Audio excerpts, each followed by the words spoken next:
आज पागरे आसिबो परिवर्तन एही जिले में होइपारे काल बैशाखी सतर्क कला पाणीपाग विभाग। राज्य में आज काल बैशाखी संभावना रही। आसंता 2 दिन काल बैशाखी लगी रहुथिया बेले एही सबु जिला को सतर्क करा जायछि। राज्य में गोटे किंबा 2टी स्थान में प्रबल वर्षा सहित पवन हेबार संभावना रही। आजिठु राज्य में तापमात्रा कमिबार मध्य संभावना रही। पाणीपाग विभाग पूर्वानुमान अनुसार आज अपराह्न बालेश्वर भद्रक केन्द्रापड़ा कटक जाजपुर झारसुगुड़ा संबलपुर बरगड़ अनुगुल ढेंकानाल एवं मयूरभंज रे काल बैशाखी हेबार संभावना रही। एही सबु जिला को ऑरेंज वार्निंग जारी करा जायछि।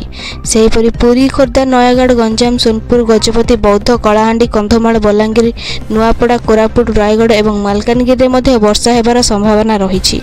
गतकाली बांगिरीपोशी रे काल बैशाखी देखिबाकू मिलिथिला। प्रबल वर्षा सागकू कुआपथर माड़ मध्ये होइथिला।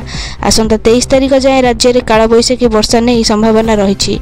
विभिन्न जिले में बिजुली घड़घड़ी सह वर्षा हेबा नहीं आशंका वृद्धि पाई।